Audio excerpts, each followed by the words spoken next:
It's a dingle hopper. I feel strange. It means you're a baboon, and I'm not.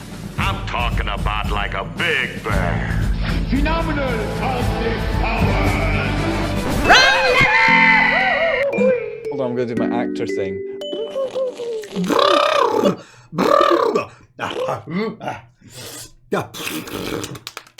Copper plated kettle, copper plated kettle, copper plated kettle, copper plated kettle. Ken Dodd's dog's dead. Ken Dodd's dead. Betty bought a bit of butter, Betty bought a bit of butter, but she thought the butter bitter, so Betty bought a better bit of butter to make the bitter butter better. Betty's an idiot. I think we're all warmed up there. That's good. I feel alive. I've got my energy drink. No promo. No promo! I'm drinking Sneak. No promo. Hello and welcome to Ross and MiKo. Oh no, I've got to say happily ever after. It's been ages since we've done it. I'm not ready. All right. Are you taking notes? Yeah, I'm taking notes. Got it wrong. Hell yeah, that's one to me. Hello and welcome back to Happily Ever After with Ross and MiKo. This is Ross. Hello. And I'm MiKo. Hello. And there's a slight delay on Ross's hellos because we're on a video call. It's the world we live in now, isn't it? What are we doing today, Ross? Well, today we are getting drunk. It's Sunday, so it's God's Day. So I don't know why I mentioned that. It might not be God's Day, actually. Friday, Saturday, Sunday, Monday, Tuesday, Wednesday, Thursday, Friday. I'm going to move on. We are going to be watching a Disney film. That's my note there. Here, I'll tell you what I'm going to be doing today. Oh, no. I'm going to be dunking on Sting. Okay. I don't think I've ever heard you use the phrase dunking on before. I know, I'm bringing it in. I'm bringing it in. Wow, 2021, I'm going to be dunking on people, Mm-hmm. which made me think, Sting. although we'll maybe get to this after, but people who you don't want to do Disney soundtracks. Oh, right. Have you got a list?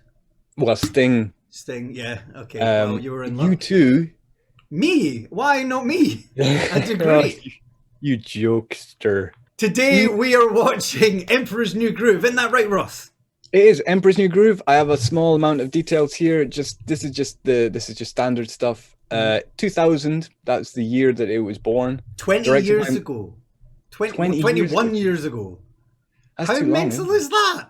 That's far too long. There's people what come watch our stream that weren't even alive when Emperor's New Groove was released. That's madness. Troubles. It was directed by Mark Dindal. I'm sure he doesn't say his. That's how he says it. Dindal, like a doorbell. Yeah. So yeah, he's also directed Chicken Little, which I never watched. Have you never seen it? No. I've watched it. There's a lot of Chicken Littles in this coming up, and apparently there's an upcoming Garfield film that he's in. You look like you just got distracted by a shiny. I did. I think did a ding dong, but it's fine. I didn't dial. All right. So this film took 6 years to make. They started making it in 1994. I know a little bit about this film. So again, we should clarify. Ross is the keeper of truth. What does that mean, Ross? Well, what it means is I've spent some time and I've written some notes. Well, the devil's written some notes, and I've just got them here, and I've watched some documentaries and been in everything. So I know a little. I know some things. What can I say? Whereas MiKo's not seen this film since. Not that long ago, maybe a few years ago. I really like this film, and this is what I was going to say. Normally, one of us is the keeper of truth, and the other one is just clueless, other than their vague memories of the film. I know some stuff about this film. So this is because I really love this film. So I got some facts as well, although they might be incorrect. I haven't looked them up recently. I don't know. So I don't know. you might be able to correct me, but I know some stuffs, and I know that this film was in production for a long time. I know that it went through a lot of changes. I know that it was meant to be a very serious film. Yes. And I think I know what it was called. I started that sentence more confidently than I finished it. Yes. I think it was called Empire or Kingdom of the Sun, Empire of the Sun. I Yeah, think it was called Kingdom of the Sun, originally directed by Roger Allers, who directed who- Lion King. who did The Lion King. Yeah, so they were like, "Oh man, you need to come and do another film," and then so he did, and then like 4 years into this, they were like, "Do you know what?" Well, he was like, "I'm gonna go." There was a load of people. It was very confusing. There's lots of people who came and went in this film. It's interesting, and I feel like they've turned out with a gem. Amongst some absolute madness, they've pulled out something a little bit special and unusual for Disney. Yeah, well, I love this film, and I think a lot of people haven't seen it or don't remember it as fondly as I think it deserves. I think it's definitely the funniest ever Disney film. It's probably the most quotable Disney film, I'd say. I'm so looking forward to it. It's weird. It's very self-referential and kind of modern comedy, which Disney didn't really do up until that point. So. We've spoken about this before in older podcasts or just drunk on your couch. I can't remember. Same thing. But that's true. But the style of comedy was more Warner Brothers-y, more like Animaniacs kind of. Oh wacky. yeah, Looney Tunes. It's got Looney Tunes at the heart. Like there's actually some of the voice actors are, well, one in particular does half of the Looney Tunes these days. So yeah, there's a huge Looney Tunes vibe about it. So before we get into the film, there's some basic house cleaning we need to do. House cleaning? Is that what? No, house. I'm not doing any of that. What do people say when like they go? Some things we need to do. Some house. Home invasion. Home invasion we need to do. So first things first, we make a special cocktail for every single Disney film we do. It is normally meant to fall upon the Keeper of Truth, but Ross was like, I'm not doing that. We're in lockdown. There's not a lot of things we can get our hands on, so I've only got a minimal amount of mine as well. And I've not got a name for it yet because there's so many things you could call it. Because Emperor's New Groove is full of stuff. I was like, I could call it the Pill Bug. I could call it Yzma's Revenge. I could call it Llama Potion. I could call it Miko's New Groove. All these kind of things. I feel like it should be like Crunk's something. Whatever rhymes with Crunk. It's not rude. I don't know. But this is, but it looks very brown right now, which is rank. It's meant to look purple. Do you know what, Ross? I got purple food coloring, but I got the gel stuff that you got before. Oh, I got it just to gel honor fam. you. Anyone that doesn't know, go watch our last, I think it was the last one, the Little Mermaid podcast. I told Ross to get blue food coloring, and he got this weird gels cake stuff. Hell, and now look at you. Now I've got it, and it doesn't work because it's a murky, nasty brown. But anyway, this is bourbon, honey, apple juice, and sparkling water, and a little bit of bitter, and a little bit of purple food coloring, which I've just put a bit more in, but it doesn't seem to be working. I don't have any chopsticks in right now, but I do have a Mickey Mouse straw, so I'm rocking it with that. You just need one chopstick. You don't need a double, and it's just to swirl it all around there. That's what you want. And we need to talk about the what the rules. What's going to be the drinking rules now? And you know this film quite well, so you could probably. I'm assuming you've been thinking about this for some time. I had to hold myself back a little bit, Ross. Oh, I had rare. Because there's a lot of rules. It's like I know this film fairly well. I was like, there's loads of things I could do that would be really, really brutal. So I've tried to not go too intense. I've got a question. Oh no! I got a question for you, Ross. I got a question. No, stop the questions. What? Why? Why did you? I'm so excited to watch this, but I wasn't expecting it. As I said, I was expecting either Fox and the Hound or Treasure Planet. Those were my two guesses you'd pick. What made you pick this one? It was actually someone was talking about it on the internet. Strangely enough, and the internet. Tell me more. Well, it's this thing where you plug. It's basically plugs, and you plug yourself into electricity, and then suddenly it tells you things. They were talking about this documentary, which we'll go into in some, but the Sweatbox, and I just thought, that sounds really well. Because and then I thought it was a joke because they were like, oh yeah, well, I watched the documentary about the Emperor's New Groove, and it used to be called something else. And what they described to me was the Road to El Dorado? Yes. Yeah. And I was like, oh, they're making a joke because they're saying the Road to El Dorado is a Disney film, but it's not. And then I found out that they weren't making a joke. That's a completely different film. That sneaky devil Katzenberg, wasn't it? Katzenberg, yeah, you know that. You've read my notes. Aye, fat chance of me being able to understand what you've written down. Yeah.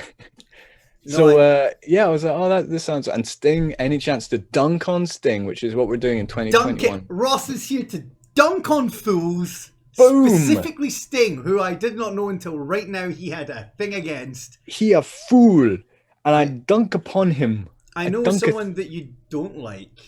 Oh, there's loads of people I don't like. You're a very loving, gentle person, but you don't like Phil Collins, and he's done quite a few soundtracks for Disney. I don't like his music. I don't know what he's like as a person. Whereas with Sting, there's something about Sting. It's a bit like your U2 man.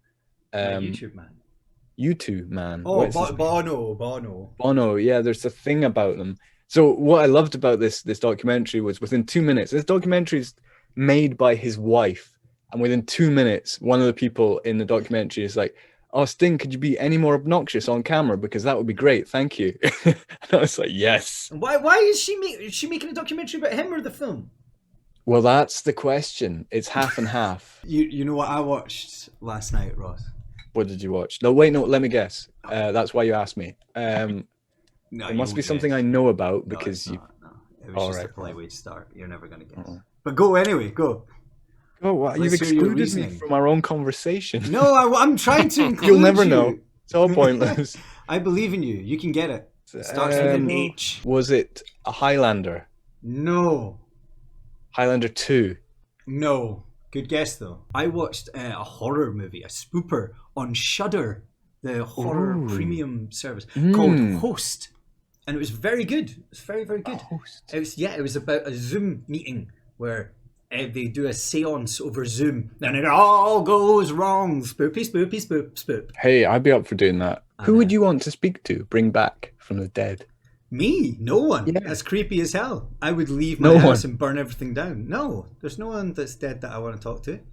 Not that I know. Not that I talk to me. Groucho Marx, because that'd be really funny. Because he'd just come back and say like one thing, and then be gone again. So in your hypothetical here, I can contact anyone that's dead. Mm-hmm.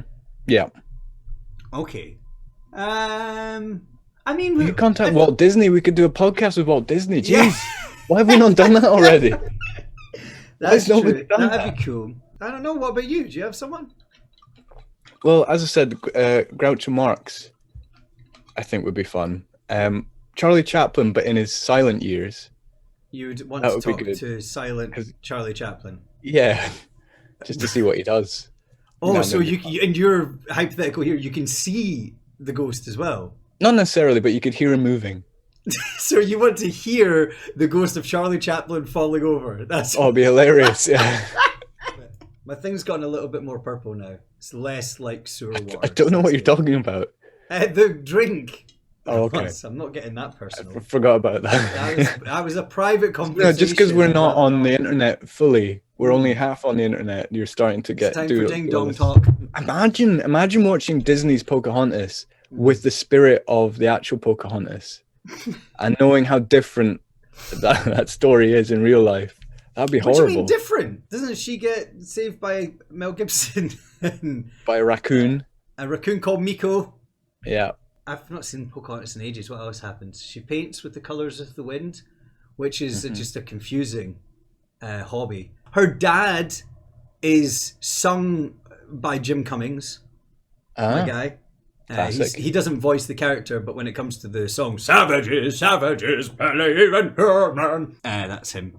Did you watch the other Pocahontas film that came out? It was Pocahontas. This time it's personal.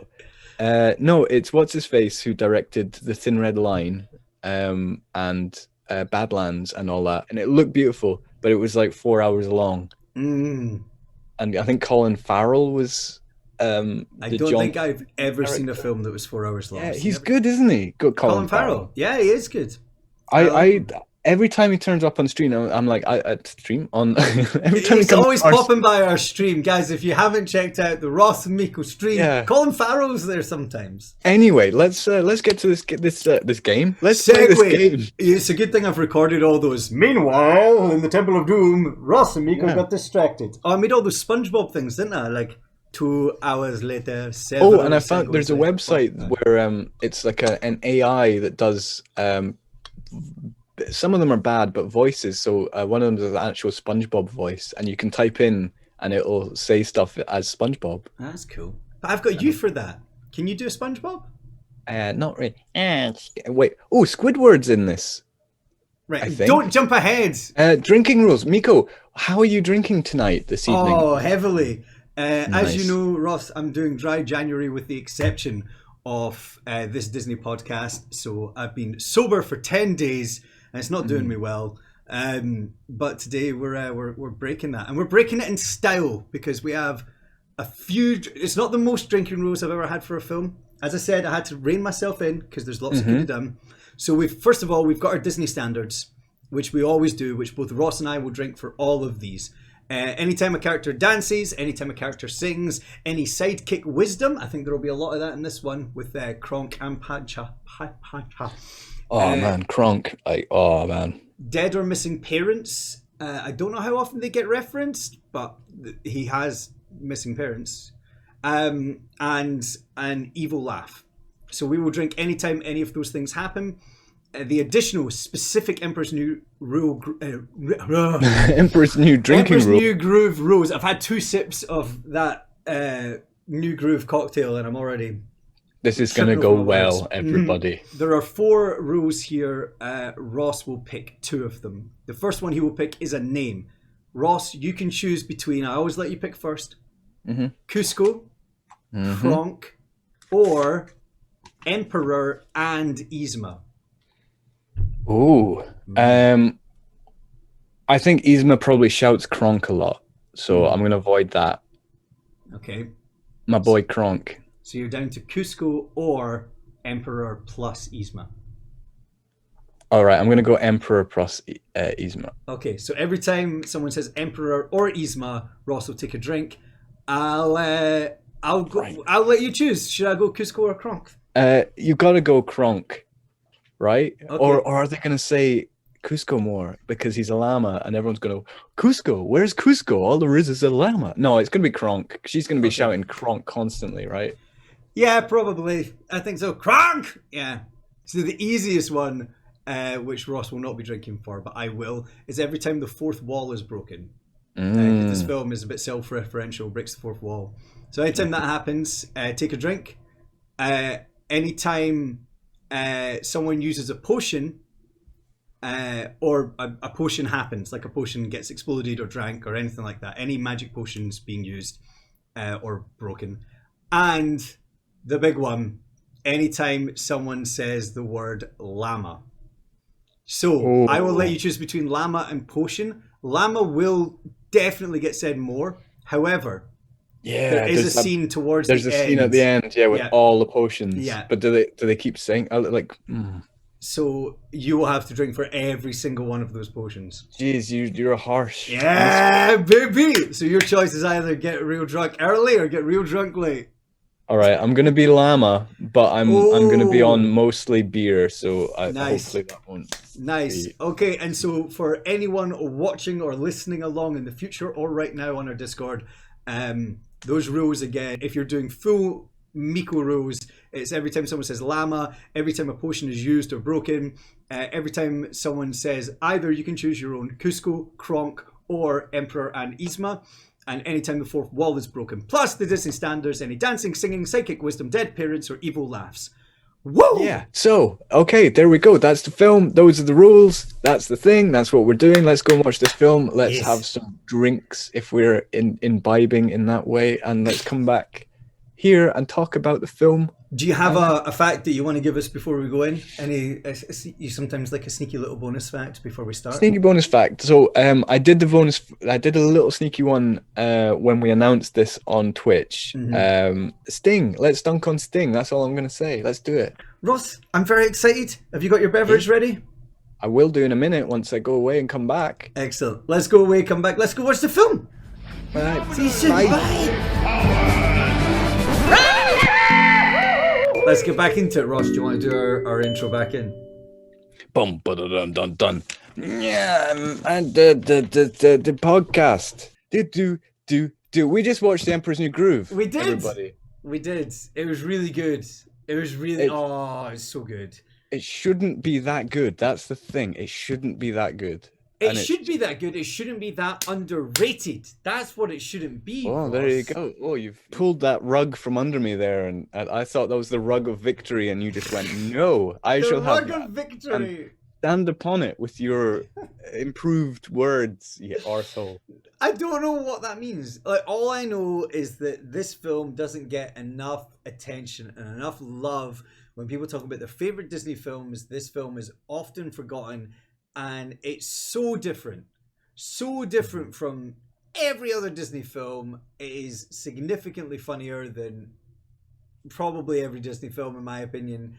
And I different kind of comedy, though. That's the thing. It's a different kind of comedy. Yes. Which, as I've said before, you and I have talked about this off stream, off podcast. I've said it's more of a more Warner Brothers style of comedy than a Disney style of comedy, which ultimately, as much as we're big Disney fanboys, I think Looney Tunes and Animaniacs and stuff like that are funnier. Yeah, it's got Disney Looney Tunes, and I can tell you this straight off the bat. This is one of the very, very few. Yeah. That's all I could find. I want to go deeper into that. This is really nerdy. Mm-hmm. One of the very, very few Disney films that has sound. I don't think that's true. I think you just remember. lie there. Yeah, you caught that, did you? Hanna-Barbera sound cues. Hanna-Barbera, like proper Scooby-Doo Flintstones. Yeah, the Scooby and all that kind of music, the weird little sounds that they do. They're specifically Hanna-Barbera sounds that Disney. Well, I'm looking forward to learning all the things about this. But first and foremost, because we're both a little bit intoxicated, we need to address the drunken elephant in the room. What did you think, Ross, of the drinking rules that I made? Because I thought these ones were among the best I've ever done. This is your most human you've ever done this. Like everyone seems to be alive for the most part. You married Emperor with Yzma. Llama was really harsh. Llama was really harsh. In bits. To be fair to me, though, I gave you the option of choosing Llama or choosing whenever a potion is used. And you chose to go with the word Llama. I did not force that upon you. And I even stated outright that will be a harsher rule, but you went with it. You went for it. I did go with it. And you know what? I'm proud. I'm going to burp. And you picked Emperor and Yzma. I think that's the thing I'm probably most pleased with in terms of the drinking rules was the names. Because every time we've done this so far, the names have always been slightly lopsided. We didn't know which way until we'd watched the film. It's a recurrent thing with Disney, isn't it? It's like, you're like, I'm going to do like Thumper or something. You're like, no one's going to say that. And then they have a one scene where someone goes, "What's your name?" And they go, Thumper. Yeah. And you're like, oh, I'm fucking drunk. So, yeah. In this one, Yzma and Emperor got said a lot at the start, along with Cusco. Like, so I was Kronk. I was Kronk because you chose Kronk for me because you thought that would be the worst one. In the end, I don't think it was the worst one at all. I think it was probably the best one out of those three options. It was close. I still had a lot of Kronks, but at least for the first half an hour, it was all Emperor, Cusco, and Yzma. Hey, you can never have enough Kronk. How good was Kronk? I love Kronk. He's one of my favorite Disney characters ever. It's a fascinating character as well because it was kind of designed, and the way they did it, they were like, well, we're going to assume that Kronk is her boyfriend, like this young jock. But apparently in the TV show, which we'll get to the spin-offs and Emperor's stuff. New School, is that what it's called? Yeah. It's kind of revealed that she gets a new Kronk guy every, like, I don't know, 50 years or something. I didn't write down the thing, but it's like this whole, but he's so adorable. He's great. And he's great. I love that. I can't remember. I think it was on our Twitch channel, which twitch.tv/Ross&MiKo. The other day we were doing Disney characters who would like to be in a fight with and look after your children. Yes. I actually was going to bring this up for a totally different reason. And Kronk, he's perfect. Neither of us mentioned Kronk, but you'd want Kronk. Kronk's huge. He's a big dude. No, someone did. I think, in the chat. Oh, someone in the chat, right? But we didn't. Yeah. But I was going to bring this up for a totally different reason. I was going to bring it up for Pacha's wife. Someone that you want in a fight and to take care of your kids, because she's a badass. She'd absolutely. Here's a little Disney quiz for you. Oh, right. Okay, I'm ready. With her, what is the Disney first to do with her in this film? Can you figure it out? The first pregnant actor to voice a character. What? How did you do that? Is that right? No, it's almost right. Okay. What is it? That's so weird. It's the first animated pregnant woman in a Disney film. And you managed to make it the first pregnant actor in a Disney film. Weird. Well, I didn't think it would be the first. I didn't think about that. It'd be the first pregnant character. So I just thought that maybe the voice actor was pregnant while voicing the character. Well, as far as we're aware, first visually available pregnant character. Openly pregnant. Yeah. The first openly pregnant character. That's cool. She was great. Does she have a name? Because I didn't notice it being said in the film. Yeah. So actually, her name is Chica. Chica, right. She's great. And she's played by Wendy Malick, who's in BoJack Horseman at the moment, Ultimate Spider-Man. She's got an extensive cartoony. She's a voice actor. Yeah, she's great. Well, I think she's been in stuff as well. Because like when I see your face, she's like, I know that face, but I don't know where from. Like loads. She was great. She was great. For such a small role in the film, she was incredible. I really, really liked her.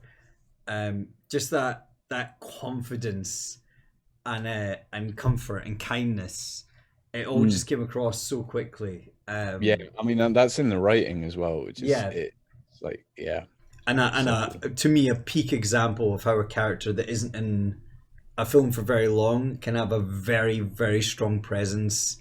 But you're the keeper of truth, Ross. I am, yeah. You've done all the research. You know all the things. You're here with the info. You've got some notes that you can't quite read because you writ them yourself. But where do you want to go first with this? What do you want to tell me? Well, let's dunk on Sting. Can you make a thing happen when I do that? Like, dunk on Sting. All right, give me that theme song again on its own so I can use it. All right, here I go. Dunk on Sting. Do. Well, let's dunk on Sting. He a fool, and I dunk upon him. He a fool, and I dunk upon him.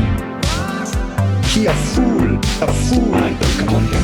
He a fool, and I dunk upon him. He a fool, and I dunk upon him. So there is a documentary about this film called The Sweatbox. It's owned by Disney, but they've never released it. And it's directed by Trudy Styler. Mrs. Sting. At that point, I have no idea. I don't follow Sting's life, so I have no idea. But it was part of his contract. He was like, because, you know, that's the best thing in the world for a musician to be like, do you want to do a after Elton John and I was about to say Damien Rice. Tim Rice. Doing Lion King. And you're like, this is your moment to shine.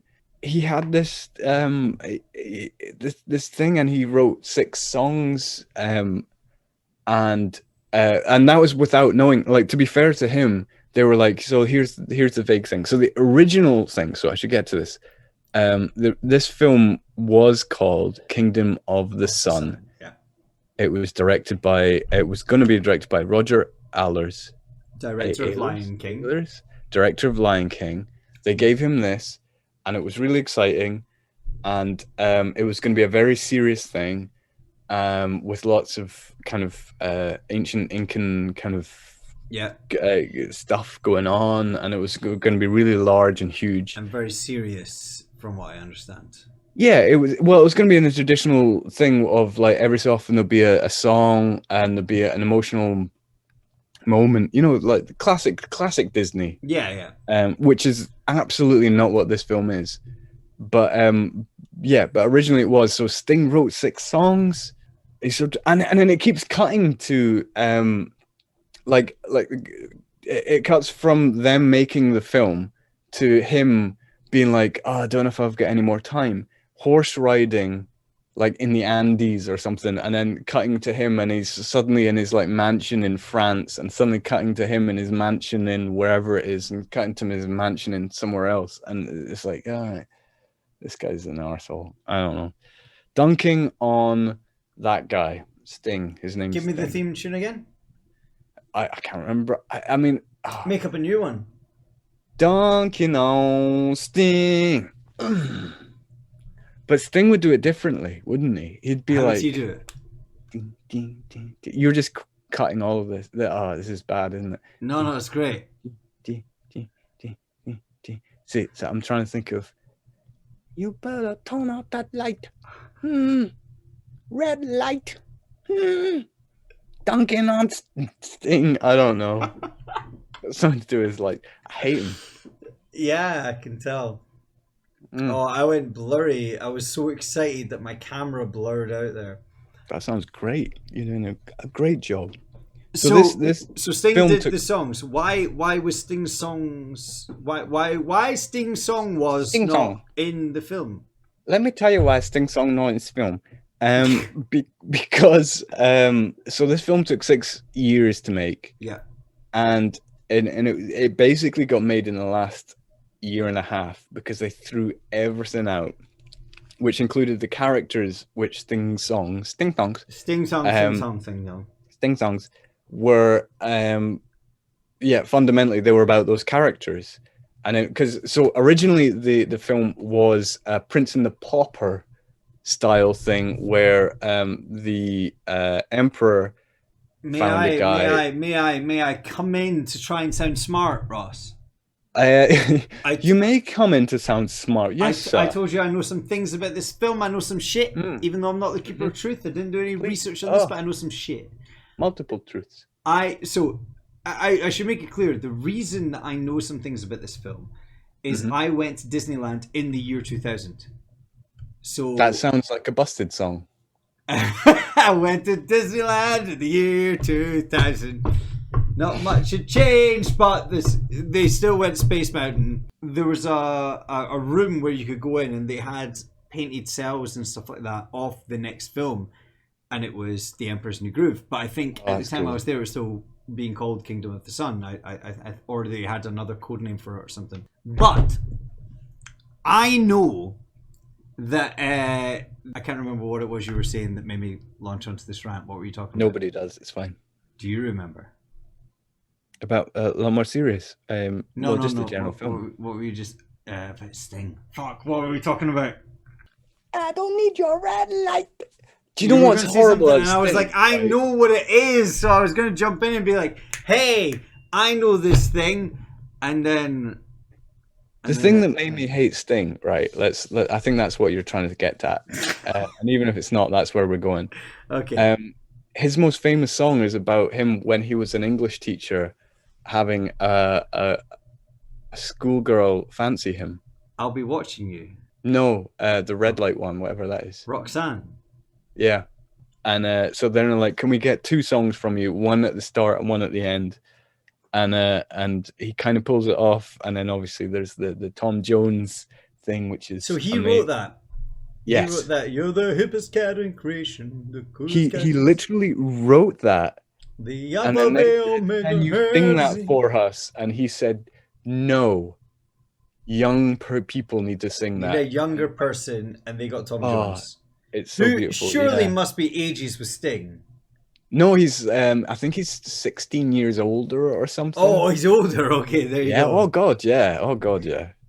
Tom Jones is an old man. Perfect world begins and ends with me. It is great. It's a great intro. Like what It's an great. amazing way It's so to good. do a Disney thing. Yeah. I would never have guessed that Sting wrote that song. That was one of two, and possibly more. To be fair to Sting, and I don't like Sting, so I don't like being fair. No to way. You can't tell. That was one of two, at least two decisions that he made that I thought, you know what, you all right, man. You all right. What was the other one? That would be a secret. Oh, all right. Okay, I don't get to know. Well, I get to know later, or just never. Well, no, I can tell you now. Actually, okay. It's not a secret. So yeah, he apparently at the end of this film, as it turned out, Kuzco would have made his water park slide thing, and everyone would be happy. Mm-hmm. And Sting was so angry at that ending that he wrote a letter to Disney that got Roy Disney involved in that. And you know, when Roy is involved, things are getting really fucking serious. Yeah. When Sting talks to Roy, shit's happening. Yeah. And then and Sting was like, that's really Disney nasty kind of corporate, like yeah. And he was like, that wasn't like so fair play Sting, because that's exactly you still get the same thing of everyone enjoying it because Patch is there with them and stuff like that, but it's on the next hill. So screw those villagers. They're clearly we didn't get to meet them. We don't care about them. We don't know about them. We didn't see their journey. So screw them. Bill Cusco-topia there. Oh, there was a lot of that as well in that documentary. You get to see the producers being like, "Why has this person got a family?" And they're like, "Well, it's to try and be like," and they're like, "But the family are just pointless and wasting time."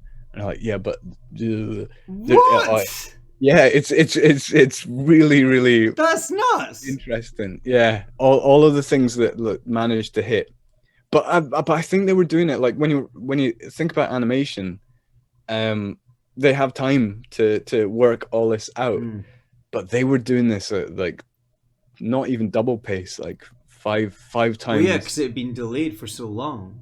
Yeah, and they asked for more delays, and they couldn't get it because apparently they had McDonald's and Coca-Cola sponsorship, right? So there was they weren't allowed to do any more delays. It's madness. What I want to know is what was the original.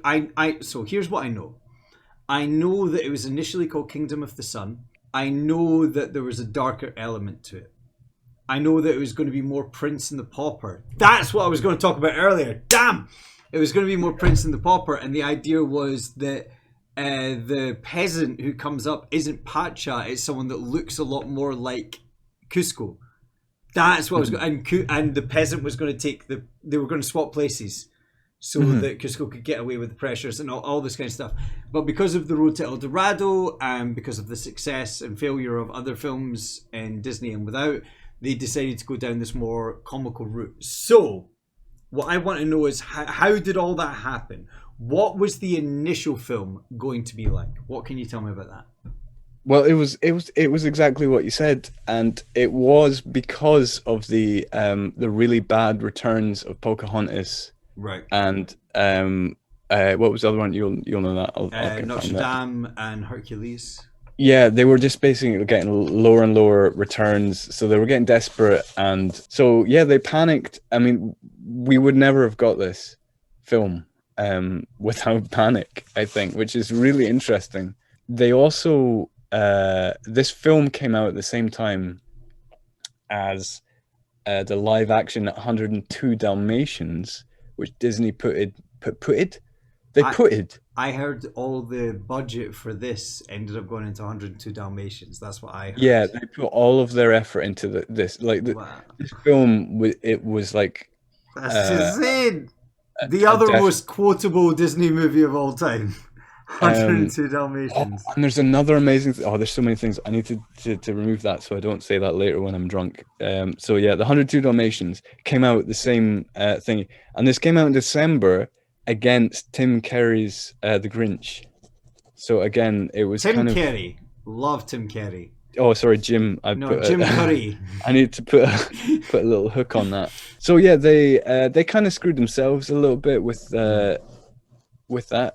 Road to El Dorado came out this year, the same year as not this year. Like, hey guys, check out the. So as you mentioned while we were watching the thing or before it, I can't remember, but Jeffrey Katzenberg worked. Katzenberg, who, do you want to give a brief history of him for anyone that's new to the podcast or doesn't know Disney stuff? I think the best way to describe it is.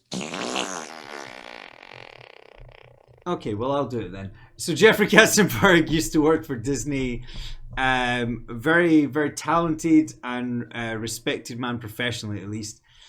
He left and essentially created DreamWorks, and he was sort of the man behind the whole Bugs Life Ants debacle. The rumors are that Jeffrey Katzenberg is behind, like, he knew what kind of stuff was going on at Disney, so he was looking at ways for DreamWorks to try and catch up and counter it. And so there were a lot of scenarios where very similar films were being released at the same time. And The Kingdom of the Sun was this Incan adventure, and so they made The Road to El Dorado to try and counter it. And yeah, and I think some of the actors in Road to El Dorado were actually initially meant to be in, because wasn't Pacha meant to be played by Owen Wilson? Is that Owen Wilson? Correct, yes. I actually need to pee though, because I haven't peed since the film. 1 pee break later. So welcome back. If like no one's left, this is a podcast. You're all still here. What or not? Where were we? Do you want? Let's talk about the spin-offs. And I want to know if you've played or seen any of these things. Can you start that sentence again so I'm not talking over you? Let's talk about the spin-offs. That bit. Go. Let's talk about the spin-offs. So, I want to know if you've played or seen any of these things. Okay. There is a straight-to-DVD film called Kronk's New Groove. And everybody loves Kronk. Everyone loves Kronk, and I have seen Kronk's New Groove. And is it great?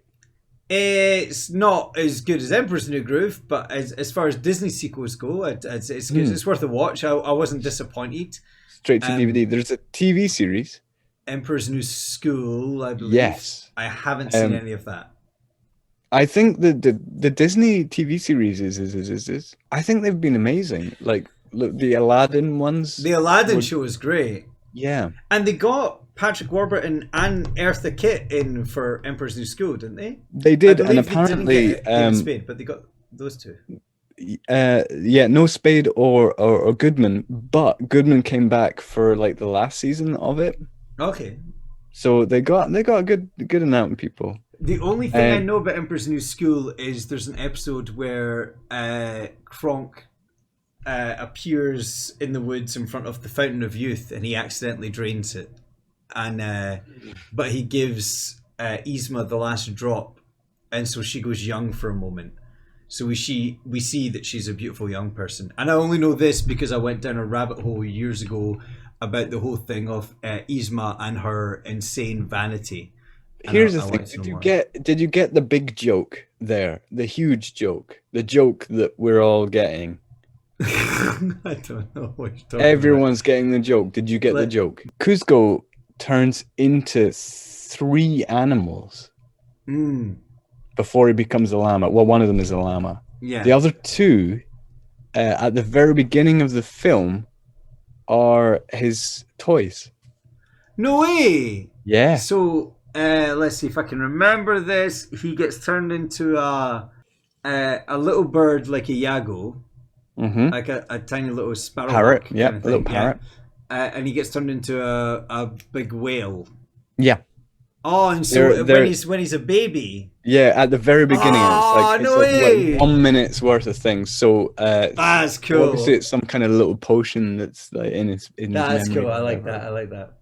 There you go. I thought you'd like that. All right, when the bridge falls, if you freeze it at a particular moment, it says "damn." DAMN. Oh, that's a good fact. Patrick Warburton. Yes. Kronk. So I like from the moment we met the character, we loved the character. Great character. One of the best. See when all time. he does that little sneaky thing and he's singing a little song. Ba, ba, ba, ba, ba. Ba, ba, ba, ba, ba. Yeah, it's great. Yeah. Love it. One So of the highlights of the film. he improvised that. No way, that's great. And because of the way musical royalties work, Disney had to so they own that sound, which I've heard before with Bender from Futurama, because when he does his whistling, you know, Yeah. they were like, oh, see, you need to sign a little clause to say that We own that that. music's ours now. Yeah, really, really weird, but yeah. Kronk was the best. Can we talk about that? Kronk, Yeah. in my opinion, is one of the most underrated Disney characters of all time. When people talk about their favorite Disney characters, Kronk rarely comes up. But if you bring him up, everyone's like, "Oh yeah, I love Kronk." It's a weird character to have. It's like a lackey who is probably not even probably, definitely better than all the lead characters put together. To me, he's up there with Stitch and Genie and the best Disney characters of all time. But I think all of the characters in this film were very likable. They did an amazing, because obviously Patcher's really likable, right? He's the most obviously likable character. But then you've got Kronk, who I would say is probably second. But then you've got Cusco and Yzma, both of whom should be massively unlikable. One's the villain, and incredibly villainous and evil and awful, but there's a vulnerability about her. Her vanity mixed with her age makes her a kind of complex, vulnerable character, and you kind of feel for her at times, right? There's a patheticness about her. There's an opposite of like way back when we were doing this podcast talking about the Jungle Book with the Shere Khan element of we don't hang out with Shere Khan. We don't know what he's doing. He just appears near the end, and all we've done is heard about how terrible he is. Yeah.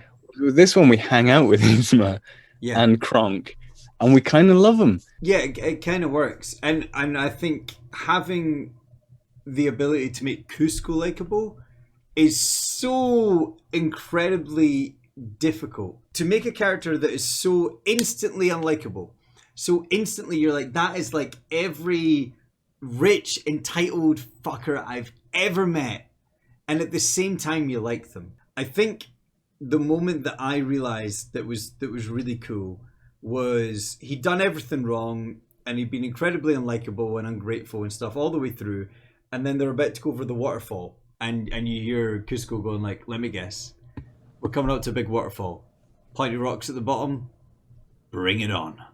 And there's something about that you're like, yeah, like, I like this guy. Like he's got his confidence is otherworldly, and there's just something about that that's kind of magnetic, and I think that's a really difficult balance to walk as a writer, and I think they did it incredibly well with Cusco. I can't think of another character in all of cinematic history that is that insanely unlikable and that likable at the same time, if that makes sense. I can imagine that's part of the casting though, because he's that guy, bye-bye kind of guy.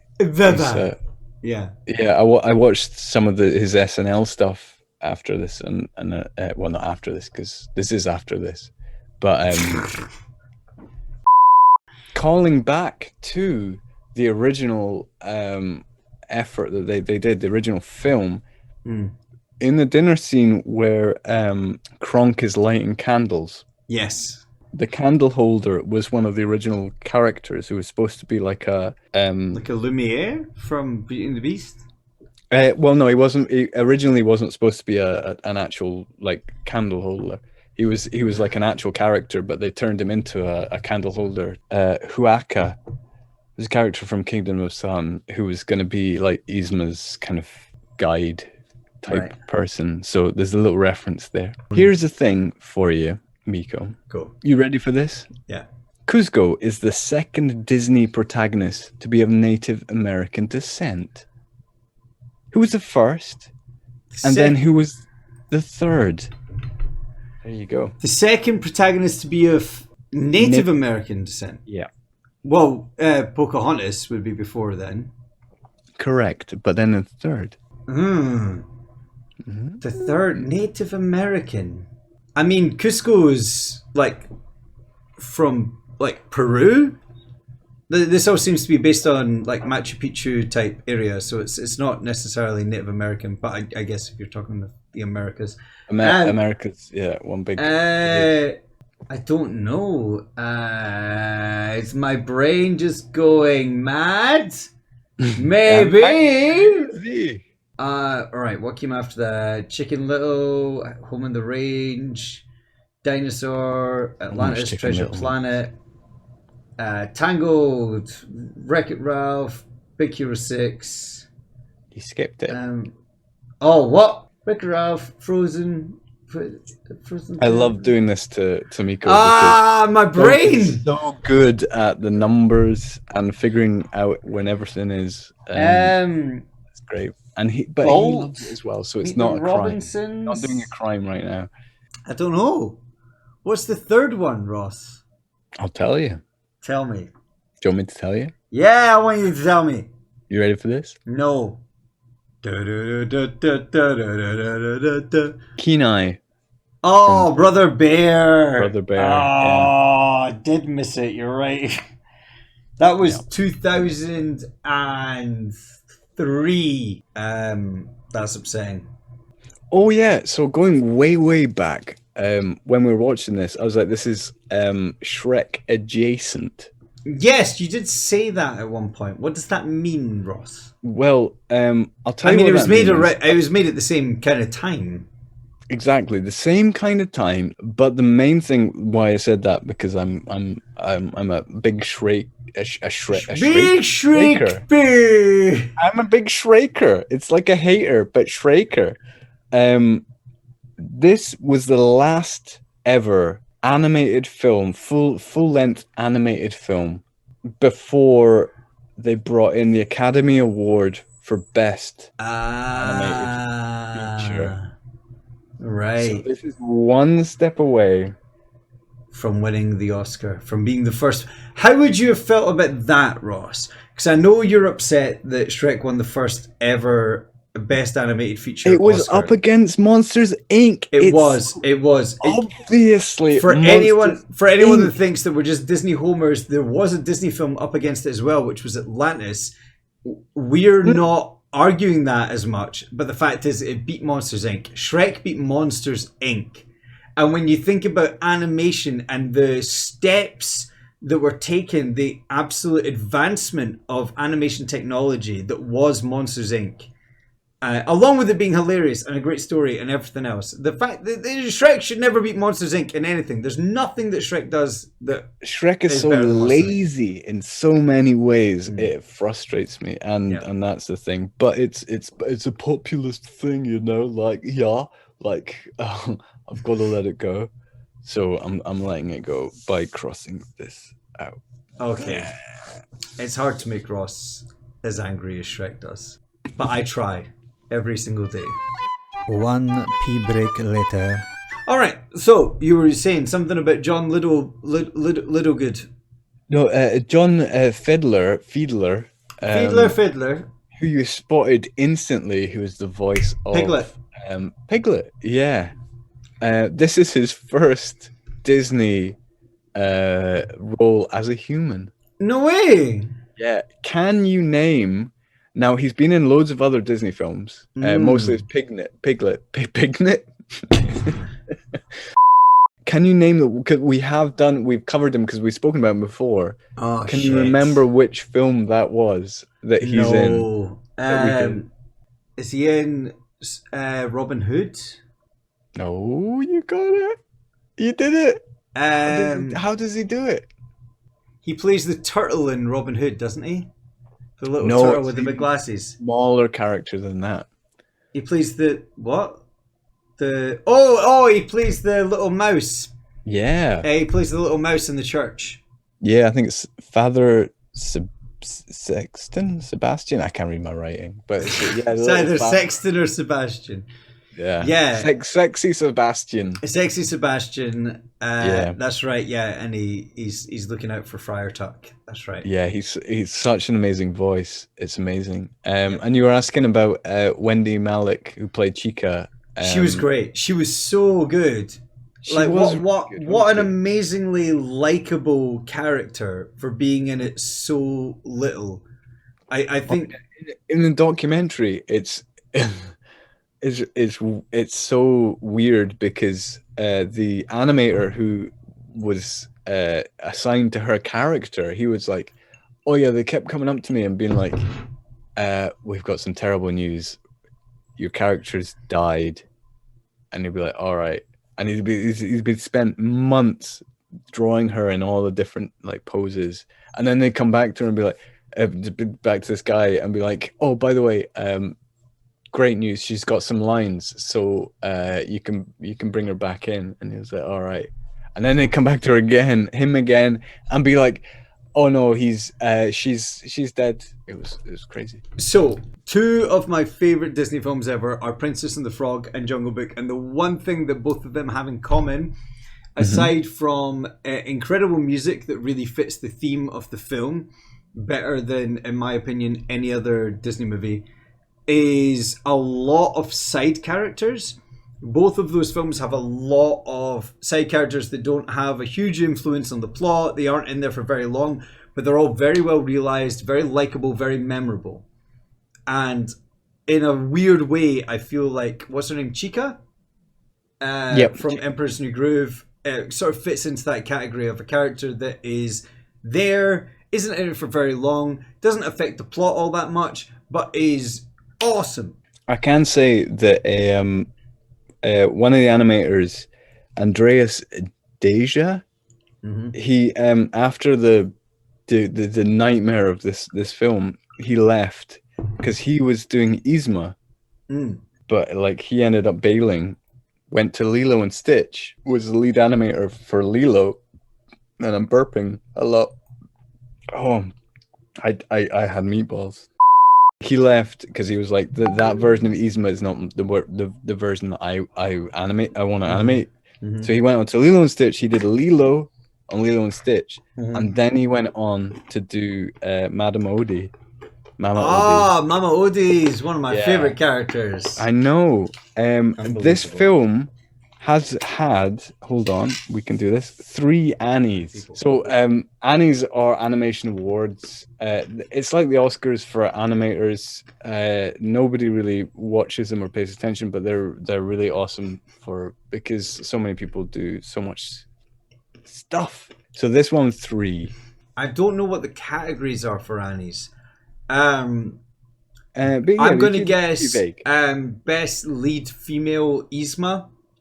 Eartha Kitt. Yep. Individual achievement voiceover actor Eartha Kitt. Yeah! Boom, baby! Come on!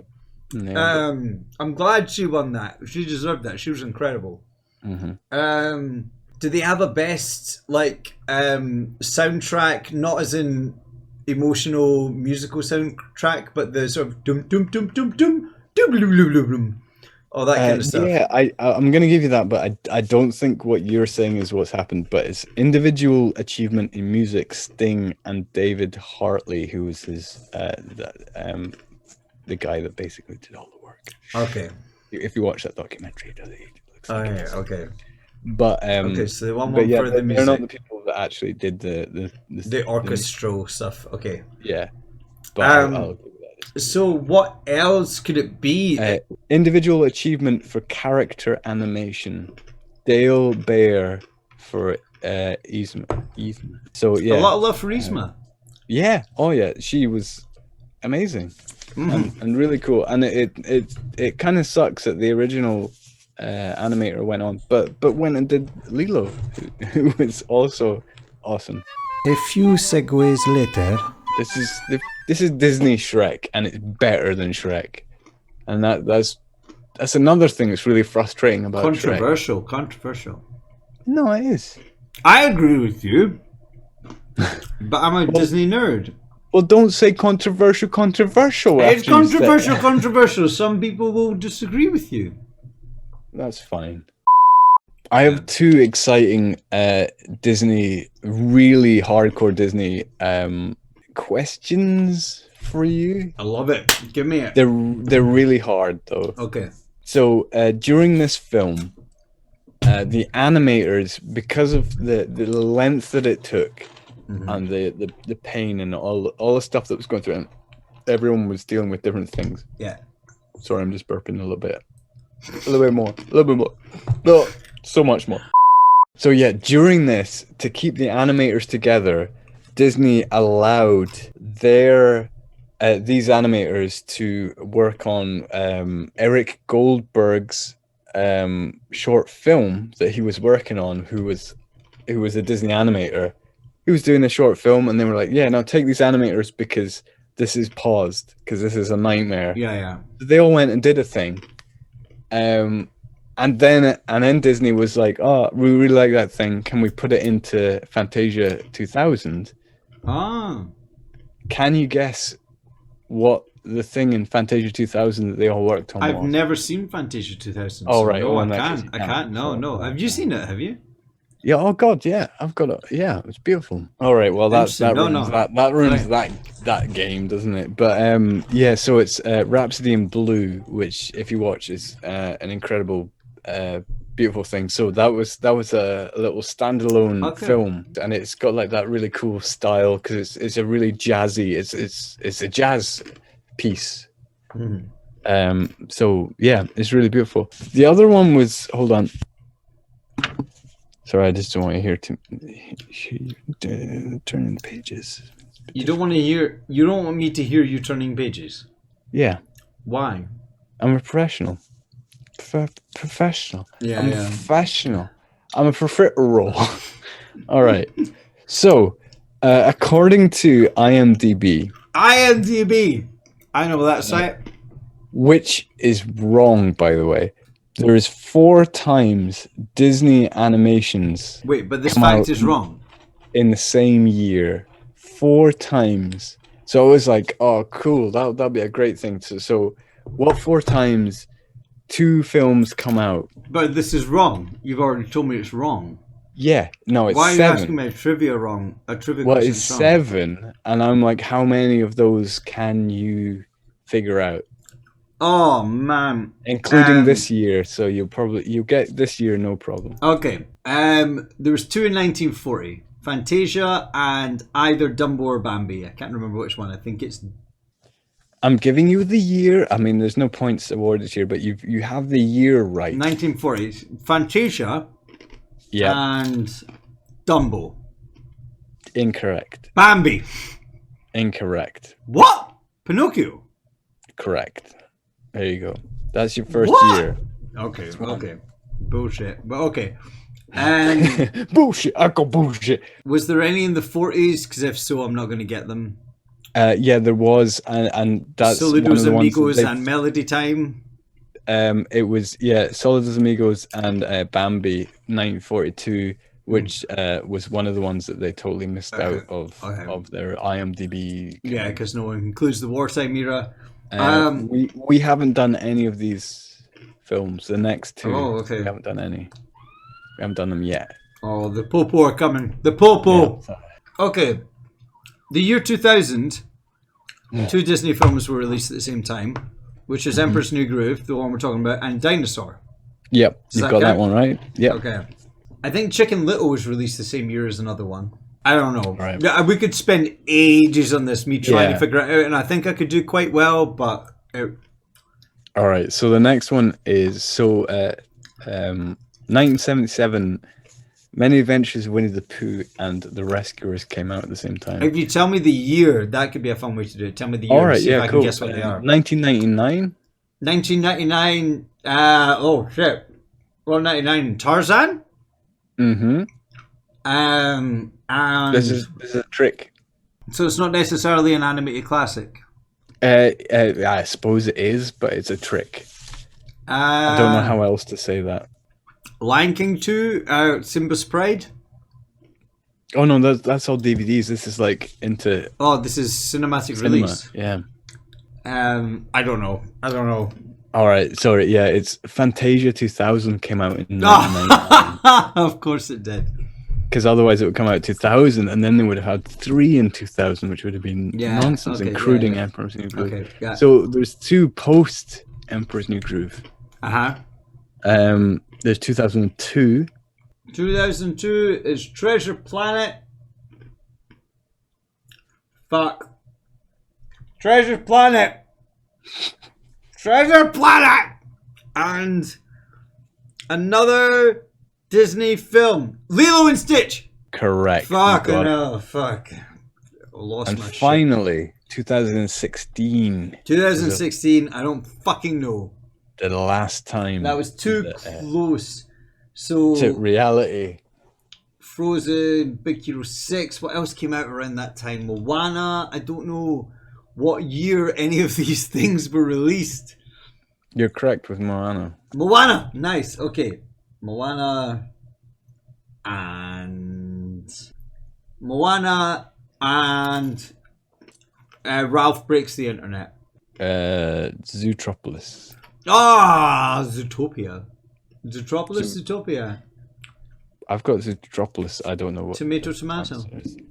Okay, that was fun. I like that. That was a good challenge. Hey guys, Yo, voiceover segment. tell me about it. I will tell you about it. So obviously we all know David Spade. Do we all know David Spade? I think a lot of people don't know who David Spade is, to be fair. All right. He was very Saturday famous Night Live, at that if you- time. If you SNL YouTube search bye-bye, Bye-bye. which he does in this bye-bye. film. Yeah. That's one of his SNL things. He's a. I didn't know that. Is that an SNL? I genuinely didn't know that was an SNL sketch. Well, yeah, the one that I watched, I think he's probably done it loads, but it's like the Bastard Airlines, and they're like, bye-bye, bye-bye, and they're like, can you help me out? And they're like, Bye-bye. oh, now. bye-bye, bye-bye. So it's one of his little catchphrases. Your little town thing, he goes, bye-bye. Bye-bye! Yeah, it's great. Bye-bye. If you want to watch I love Patrick Warburton and And him we all do. together again, because They're in a sitcom together, aren't they? Yeah, it's called Based in an Rules of office. Engagement. Oh, that's right. That's the one. They're so great voice actors for the reason that you can cast them as real versions of those people. And, Yeah. And they will work as those Yeah, people. because Patrick Warburton's a massive, handsome oaf. Yeah. And David Spade's He's a big chiseled yeah. man, and David Spade is like this. He little looks kind like of he like could a play smart Emperor arse. Cusco, yeah. If they did a live action remake, they should just get those two back in. I totally get what you mean. That's one of the things we've never given credit to is the people who put these people together. What's that called? Voice A casting director? casting, yeah. Because that's one of the biggest things for the Batman, the animated series, is what's her face? Andrea Romano, I think her name is. Segway. A few segues later. Yeah. Oh, Bob Bergen. Bob Bergen? Bob? Bubba the Bergen. Bob Bubba the Bergen. Excuse me. Bubba. Yeah, Bob Bergen. Uh-huh. So he was the Fly and No. and another character, which is He was the by Fly way- and Kronk was the tick. We've got all the insects. yeah. Oh yeah, all in. I see what you did there. Thank you. Yeah, but this guy, Porky Pig. Remember in I Know That Voice, the guy that tells you how to do the Porky Pig voice. Yeah. The guy that does all the sound That's- effects as well. That's Bob Bergen. Yeah, that's Oh, him. okay. They're like, and the rest of them are there as well. Wait, so who Jim was he in Cummings, Emperor's New Groove? You didn't do Frank that bit. Walker. No, I did. He was a little fly. He was like 3 seconds worth. Oh, the one that got eaten by the Yeah, he spider. was like, right. Which was a reference to the original 1950s Fly. So there was a load of amazing voice actors who are only in it for 2 seconds. That's pretty much the voice actors. I can tell you about the animation of Kronk if you want. I would love to hear it, Ross. Kronk's lead animator was Tony Bancroft, who animated a character in Aladdin. Can you name it? The character he animated in Aladdin was... In Aladdin. Bum, bum, bum, bum, bum. Oh, Jafar. Almost. And he co-directed Mulan. Oh, Iago? Yeah. There you go. It's a very, very cool character design. Very unique. So the names in this film, Cusco is from the capital of the Peruvian city, considered to be the capital of the Incan Empire, Cusco. And Pacha is from Pachatucan,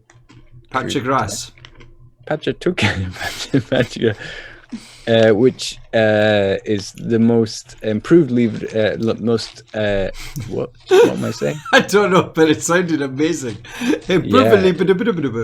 Most improved leader of all, like one of the most famous leaders of the Incan Empire, or it also means Earth. But this is a really bad film for all this stuff because historical accuracy is not its thing. And that's different from Lilo and Stitch, where they've got people from Hawaii. I see what you mean. Right. Yeah. The authenticity. Yeah. Yeah. Hold on. Mute. What are you muting for? Why did you mute? It's microphone.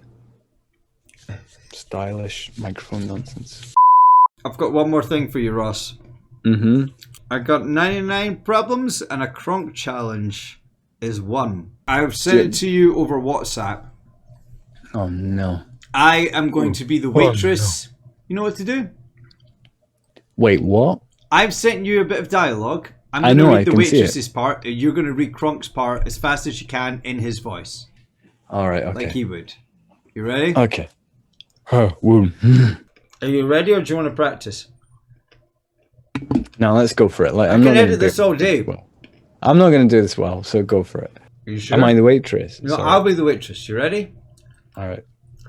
Ordering 3 pork combos, extra bacon on the side, 2 chili cheese samplers, a basket of liver and onion rings, a catch of the day, and a steak cut in the shape of a trout. You got all that, honey? 3 uncles waiting. What? 3 uncles waiting. What? 3 oinkers wearing pants, plate of hot air, basket of grandma's breakfast, and change the bowl to a gill. Got it. You did it. You go. Well done. Well done, you. You go. You got all that, honey? 3 uncles wearing pants, plate of hot air, basket of grandma. No, okay. There we go. So that's the podcast, ladies and gentlemen. What a lovely time we've had. That's the film. What do you think? Ask me again.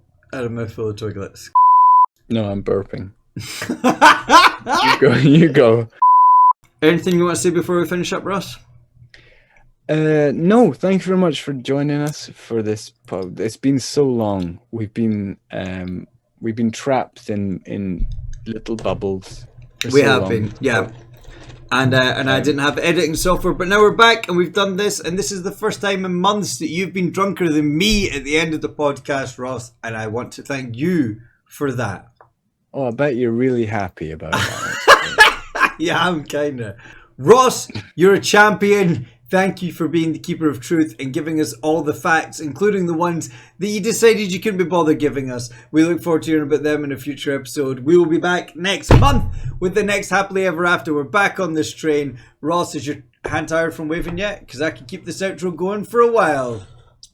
No, he's good. All right, thank you very much for joining us. This has been Happily Ever After with Ross and Miko. This has been Ross. Hello. I've been Miko. Hello. And we'll see you on the next one. Bye. Dingle hopper. I feel strange. It means you're a baboon. And I'm not. I'm talking about like a big bear. Phenomenal.